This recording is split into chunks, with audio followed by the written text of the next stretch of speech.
semuanya, kembali lagi di YouTube channel saya. Dan ada Frisly lagi. Kali ini gantian guys. Kalau kemarin Mami Onga datang ke rumahku, kali ini aku yang menghantui Mami Onga. Tiba-tiba dia datang dan pertama yang dia minta makan. Oke. Iya. Jadi tetap ya, tetap. kenapa kita bikin video lagi nih? Karena ada cerita sebenarnya kemarin. Jadi pas Frisly ke rumah, aku kan kemarin kan buka kartunya dia. Terus aku melihat sesuatu, tapi aku tuh waktu kemarin tuh nggak berani ngomong karena kan gak enak, takut gak enak. Ternyata tuh ngobrol-ngobrol, ternyata Frisly tuh mau terbuka. Jadi ceritanya, aku tuh lihat dia banyak banget loh kesedihan, bahkan dia itu depresi. Iya. Bener gak sih? Bener banget.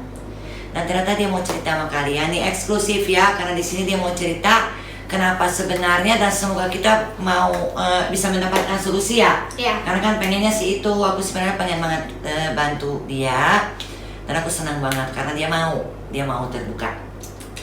Jadi ini secara eksklusif aku akan menceritakan semuanya di YouTube-nya Onga's Talk. Jadi buat kalian yang nonton, kalau belum subscribe, kita nggak mau bikin video lagi. Oke, aku sebut dulu. Iya betul, ngambek anaknya. Enggak, aku mau nanya dulu. Nanti aku boleh nggak gini? Aku tanya dulu apa yang aku lihat kemarin, terus kamu baru jawab. ceritain kan. Tapi jujur ya, ini mau jujur-jujuran ya, nggak apa-apa ya. Jadi gini, pertama yang aku lihat bahwa kamu itu orangnya nggak pede. Benar sekali, wah. Bayangin gak sih, siapa yang mikir Seorang gitu? Frisly. Dia nggak pede. Oke, aku sebut dulu semua, nanti kamu jawab ya. Siap. Oke, kedua, kamu itu suka kecil hati sama orang, terus kamu sering banget sesuatu menjadi stres buat kamu karena kamu hal kecil kamu suka pikirin banget. Mukanya lihat dong guys. Terus ketiga adalah bahwa benar kamu tuh stres banget loh. Iya, udah berarti Mami. Iya, satu hal lagi Satu komentar. Aku melihat bahwa kamu baru sekarang betul-betul berusaha untuk menjadi diri sendiri. Iya, kalau yang keempat, aku jawab pelan-pelan dulu ya dari Oke. yang Mau jawab yang pertama. mana dulu? Dari yang pertama, aku itu tidak pedean, itu benar banget. Semua orang mungkin mikir, seorang Frisly nggak mungkin nggak pedean, apalagi Frisly sudah terbiasa di depan kamera. Aneh Frisly banget ya. udah biasa buat nge-guide program dan lain-lain. Frisly biasa ngomong, Frisly biasa cerita. Tapi itu sama aku tuh nggak pede itu. Bahkan kalau misalnya kalian mau tahu, seorang Frisly yang menurut kalian nggak pede itu, ketika aku harus keluar dari kamar, ketika aku habis mandi, aku tuh harus bener-bener ngaca yang sekitar 20 menitan. Percaya nggak percaya Mami?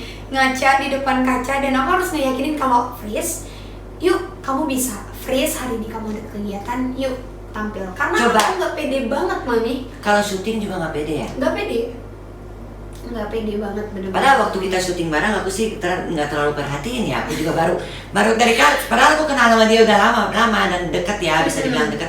Tapi baru kemarin di kartu aku sebenarnya shock. Frisly, ada apa dengan kamu? Iya itu sih Mami. Jadi kayak selama ini aku berusaha untuk menutupi itu semua dan aku berusaha untuk tetap, yuk ini cuma ketakutan aku aja. Apa yang bikin kamu nggak pede misalnya kalau syuting? Kamu merasa nggak mampu atau kamu merasa nanti orang apa kata orang atau apa? Itu harus kita gali loh. Iya. Kalau tentang nggak pedenya aku syuting, mungkin lebih ke yang gimana ya pandangan orang ketika ngelihat aku pakai baju kayak gini. Karena kebanyakan di sebelum-sebelumnya ya Mami, program-program Nggak sebelum-sebelumnya dapat dipercaya. itu aku banyak banget pakai baju yang menurut aku not my type gitu. Kayak bajunya itu aku nggak suka, tapi aku tuh orang yang nggak berani menolak.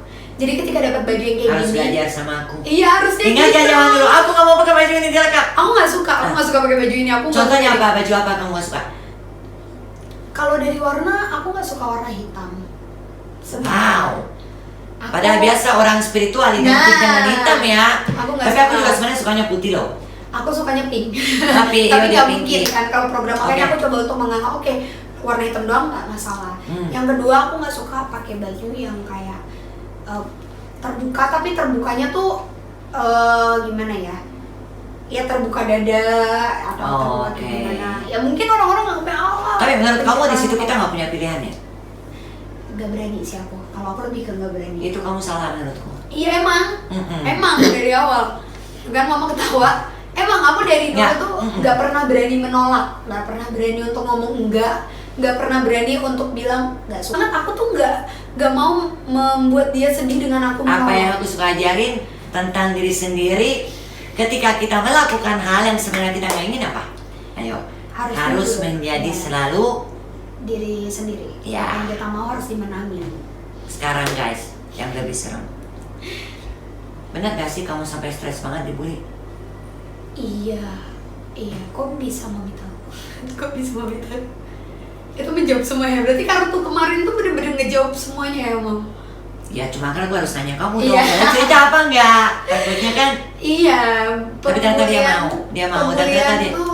Yang kamu bisa ceritain nggak satu yang paling bikin kamu tuh sampai yang kamu rasa tuh paling betul-betul tuh, waduh, udah nggak tahu lagi. Boleh banget, boleh Coba banget. apa? Contohnya yang paling kamu ceritain satu aja yang paling betul-betul menyakiti hati kamu. Anak umur 12-13 tahun yang nggak tahu apa-apa, yang try to be nice. Aku ketika ketemu orang, aku akan berbicara dan ngomong aku kamu dengan harapan aku bukannya nggak mau atau sok suci dengan berbicara aku kamu. Misalnya kayak kamu mau ke kantin nggak? Itu tuh simpel di umur anak 12-13 tahun. Menurutku wajar banget, Mami. Betul.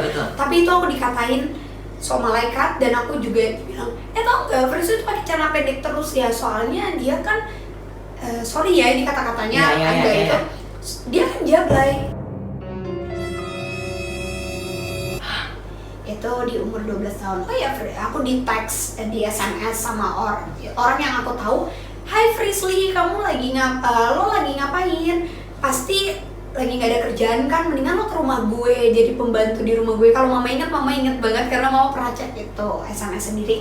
Ketika aku baca itu, aku nggak bisa nangis. Kenapa? Karena aku sakit. Tapi di lain sisi, aku tuh nggak kayak gini loh. Aku nggak kayak gini. Aku tidak tahu yang tentang dia bicarakan. Sedih Yang banget, misalnya tentang jablay dan lain-lain.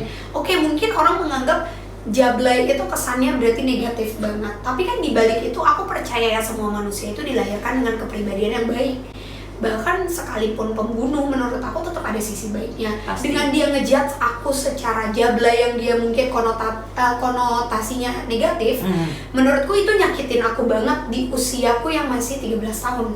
Aku yang masih mau kayak teman-teman yang bercanda dan ketawa-ketawa. Aku yang dicap, "Oh, Frisly artis, oh Frisly syuting." Bukannya cuma jadi figuran yang kelihatan punggungnya doang diketawain rame-rame dan lain-lain. Wow. Menurutku Kalian pernah nggak sih bayangin? Inilah. itu proses pendewasaan. Ada nggak Berat lagi banget. tentang karena kamu bisa lihat? Oh enggak, kalau itu orang Kalau aku kan misalnya suka dibilang, dasar kamu nggak punya ketuhanan, musyrik lah, sering. apalah bla bla bla kan biasanya begitu ya, orang tuh begitu. Padahal kita kan sebenarnya kalau aku pikir selalu yang paling tahu diri kita itu kita sendiri kan. Jadi aku kan juga sering dibilang kan musyrik atau apa gitu. Sebenarnya tuh kalau aku sering sedih, cuma aku belajar ya udah nggak usah peduli, terserah orang mau ngomong apa, kan yang aku yang tahu diri aku. Banyak juga yang kena katanya serem banget, pas kena ternyata enggak. Beda kan. Kalau kemampuan aku sering banget dibilang sama kayak Mami, musyrik, nggak punya Tuhan, nggak punya agama, sok tahu, ngelihat hantu tuh lo gila dan lain-lain. Tapi kalau untuk itu aku lebih nggak sakit hati, Mami, karena menurutku semua orang bebas menilai aku. Yang lebih tahu itu diriku, apa yang aku lihat tidak merugikan kalian. That's why aku masih terima aja digituin. Toh mereka bilang musyrik, belum tentu kok yang bilang aku musyrik itu lebih mengerti agama daripada aku gitu menurutku. Terus orang yang ngatain aku orang gila, oke, gitu, silakan kamu berasumsi seperti itu, karena tidak semua orang waras itu mempunyai masalah yang mungkin sebahagia kamu. Mungkin dia bisa ngomong, "Oh lo gila," tapi dibalik itu aku yakin dia juga punya masalah yang mungkin bisa bikin dia lebih gila. Jadi aku lebih nerima itu. Kamu betul merasa hidupmu berat banget. Kalau tentang itu berat sih banget. Mungkin kamu kan selalu senyum. Iya. Ya itu sih yang bebannya mungkin ya. Yang mungkin kalau kata Mami aku lagi stres. Sering nangis gak sih? Wah, kalau mau tahu aku bangun tidur nangis, sebelum tidur nangis. Itu rutinitas Frisly. Makanya banyak kan yang komen, "Kak Frisly, kantong matanya kok parah banget, itu kenapa, itu kenapa?" Ada komentar-komentar gitu. Wah, sering Mami. Itu karena aku nangis berarti dari kapan? Mulai dari setelah kuliah lah. Pada saat aku mempunyai dua pilihan yang menurut aku itu berat. Aku harus lanjut kuliah atau aku ngambil entertain dan meninggalkan kuliahku. Di situ aku udah mulai nangis. Ya mungkin nggak terlalu sering di Kamu pengennya? kamar mandi. pendidikan sih. Kuliah ya? Iya, kalau untuk aku pendidikan. Semoga tapi satu hari bisa ya. Insya Allah tahun ini. Karena sih masih senyum dulu nih, masih nahan dulu. Kamu, oke, aku nanya lebih dalam nggak apa-apa ya? Apa Mami? Apa kamu benar merasa kamu depresi? Benar. Saat ini? Aku kan nggak mau membahas. Iya. Aku mau membahas apa yang aku lihat kemarin. Iya banget. Tapi mungkin kalau sekarang itu udah meledaknya dari kemarin. Karena apa Mami? Karena kemarin tuh aku sempat dapet pembuli ya. Ini aku to the point ya. Berarti di YouTube Mami aku berani cerita. Aku dibully sama orang yang menurut aku di umur dia tidak mungkin membuli seorang anak kecil. Karena umurnya itu sudah 50 tahun. Ibunya orang yang kenal aku dikatain tukang santet tanpa alasan. Aku dibilang nyantet anaknya karena anaknya suka sama aku. Pelet kali. Aku dibilangnya santet. Oh, dia kan aku itu aja dia udah tahu dong. Salah. Aku dibilang dukun. Santet sama pelet beda guys. Aku dibilang dukun, aku dibilang cewek rusak, aku dibilang anak tidak. Laki-laki itu suka sama kamu? Laki-laki itu mengejar aku. Laki-laki itu terus-terusan mau sama aku. Jadi laki-laki itu suka sama aku, mengejar aku. Aku berusaha dan selalu mengingatkan laki-laki itu untuk udah ya kita nggak bisa, karena apa? Secara pribadi bukan masalah cewek atau cowok ya. Cintanya. Iya, akhirnya terbuka. Karena kalian kemarin protes. Iya. Gak ada tentang jodoh. Ini dia ceritanya ya. Oke, ini perjalanan aku dan ini mungkin titik pertama aku tahu kalau ternyata ini ya rasanya depresi. Aku ngerasa, aku selalu ngingetin Mami, misalnya Mami cowoknya ya, aku selalu ngomong, oke, kamu sayang aku terima itu, aku juga sayang sama kamu, tapi kita nggak bisa. Kenapa? Karena mama kamu tidak mengizinkan dan aku nyuruh dia untuk dengerin mamanya. Ibunya nggak setuju. Iya, dibilang nggak setuju, jadi secara random aja Mami aku dituduh-tuduh, tapi aku nggak apa-apa. Dan aku bilang, ikutin itu dia melakukan kamu. Di belakang kamu atau di depan kamu? Mamanya? Iya. Mamanya di belakang aku ngomong kayak gitu, depan tapi kamu aku baik udah atau? ditelepon. Tidak, ditelepon. udah ditelepon. Habis itu kayak si cowok ini selalu aku ingetin buat ayo dong gitu, lo dewasa. Kenapa aku minta dewasa? Karena menurut aku ketika orang dewasa, kalau dia mau sama aku, dia tinggal bicara sama mamanya. Karena kan itu urusan dia sama mamanya berarti kan. Betul. Tapi untuk hubungan aku sama dia, aku tidak mau karena mamanya tidak setuju. Menurutku juga di umuran aku seperti ini, aku tidak perlu mikirin yang terlalu dalam. Sebenarnya tau nggak, sorry potong, ini pernah terjadi di keluargaku dengan anakku. Ya, aku mau cerita makanya, tapi aku mau bilang yang mana ya anakku, tapi pasti kalian tahu lah. Pernah terjadi di mana dia tidak disukai dengan orang tuanya itu, dan aku selalu bilang sama dia gini, hubungan kamu itu antara hanya kamu dan orang itu. Hubungan dia sama ibunya adalah hubungan itu dia. Urusannya dia. Iya. Jadi kita nggak boleh juga ikut campur. Kalau memang dia bagaimana, dia harus menyelesaikan dong. Iya Mami, makanya maksud aku tuh, aku juga ngomong kayak gitu, tapi sayangnya anaknya ini mungkin entah nggak berani atau apa, tapi aku yakin mereka pasti nonton, makanya aku berani ngomong kayak gini. Tapi sorry to say, aku tadinya respect banget, aku nggak pernah mau sorry sampai sekalian marah nih banget. Iya, aku nggak pernah marah dan nggak pernah mikir untuk berani speak up kayak gini. Tapi menurut aku ini benar-benar mungkin menurut orang, menurut orang lebih sakit kita ditampar daripada dikatain. Tapi kalau untuk aku lebih mendingan aku ditampar daripada aku difitnah. Kemarin tahu nggak? Aku nggak tahu boleh. Iya. Ini cerita nggak? Kalau nggak boleh nanti aku potong. Cerita. Kalau nggak dia nggak boleh ya. Kemana aku waktu di rumah Fristi, aku lihat dia lagi tiduran gitu di kursi terus tangannya gini. Iya. Gini. Kenapa nak? Kamu tuh kenapa sih? Nggak mami, nggak mami. Aku udah pikir nih ada yang nggak. Nih kayaknya ada yang wrong banget nih, ada masalah gitu. Iya, aku berharap udah bisa ngelewatin itu karena itu kejadiannya sudah bertahun-tahun yang lalu sebenarnya. Jadi aku berharap sudah bisa melewati itu, tapi itu benar-benar sakit Mami. Kenapa? Karena aku mengajak, akhirnya aku berani ketika aku mendengar mamanya ngatain aku bla bla bla sampai keluar omongan, oh Frisly kan bukan dari keluarga yang benar. Frisly itu perempuan yang tidak benar. Aku sakit hati. Akhirnya aku ngerasa, oh ini udah tidak bisa didiemin. Aku telepon lagi mamanya, aku ajak, tante, yuk ketemu. Kenapa aku ngajak berani ketemu? Karena memang aku tidak seperti itu. Tapi memang kuncinya itu adalah kita tidak bisa menutup mulut orang lain untuk berbicara tentang kita, ya kan? Cuma aku nggak terimanya kenapa dia sampai bawa-bawa ke keluargaku, karena aku sama sekali tidak mengusik. Dan bahkan dia berkali-kali ngomong sama orang, Frisly itu tukang santet, Frisly tukang santet. Aslinya dia bolak-balik ke dukun. Jadi sorry to say, aku sudah mempunyai banyak bukti. Kamu memperhatikan nggak? aku suka ajarin ke orang, ketika kita membenci sesuatu di dalam diri orang, itu sebenarnya ada diri kita loh. Iya. Jadi kebanyakan orang, ini sorry ya, ini cuman karena kita kan, ya ini sharing biar dia juga, sebenarnya aku pengen di sini ada ya solusi, maksudnya membuat dia lebih tenang juga. Tapi hari ini sebenarnya udah lebih tenang. Udah. Nah maksudku itu aku sering perhatiin, ketika orang ngatain kita, oh lo nggak tahu agama, begini, aku tuh selalu bilang loh, setiap kali bikin video aku selalu bilang, tidak ada hubungannya dengan agama, semua itu di luar agama. Iya, Tapi kan selalu ada orang begitu, orang mah beginilah dosa lah, udah biarlah, dosa kan kita tanggung sendiri, betul nggak? Kalau kamu nggak suka kenapa masih nonton? Iya. Tapi ternyata banyak yang nonton kan? Oke, pertanyaanku berikutnya, bukan nggak mau perpanjang, cuman nggak ada gunanya ngomongin orang Iya kayak gitu sih, ya. benar. Oke, apa kondisi paling ketika kamu depresi, kondisi yang paling berat itu ketika kamu depresi kamu ngapain? Aku harus tetap. Aku pengen di sini bicara sedikit tentang depresi karena tahu nggak kenapa? Karena sekarang aku punya tamu psikolog dan dia kemarin mengatakan bahwa sekarang di antara umur 22 dan 26 banyak sekali anak muda yang depresi dan sampai jadi parah. Ya. Untung ya Fristika enggak, tapi ya maksudnya sekalian kita harus tahu juga loh awalnya dan kita harus memperhatikan, jangan sampai gara-gara orang lain kita kayak istilahnya merasa tidak berharga, tidak ada gunanya di dunia. Karena makanya hati-hati banget sama ngomongan. Kita nggak pernah tahu, kita ngomong satu kata mungkin menurut kita itu nggak apa-apa, tapi itu bisa menghancurkan kehidupan orang. Benar banget. Betul nggak? Itu benar banget, Mami. Itu yang aku selalu juga ajarin ke anak-anakku, jangan deh kayak gitu. Benar banget. Apa pernah nggak kamu nggak bisa bangun dari tempat tidur, atau mungkin kamu yang saking nggak mau makan, atau kamu nggak mau syuting, nggak mau apa gitu? Aku lihat sebenarnya kamu selalu jalanin yang harus dijalanin ya.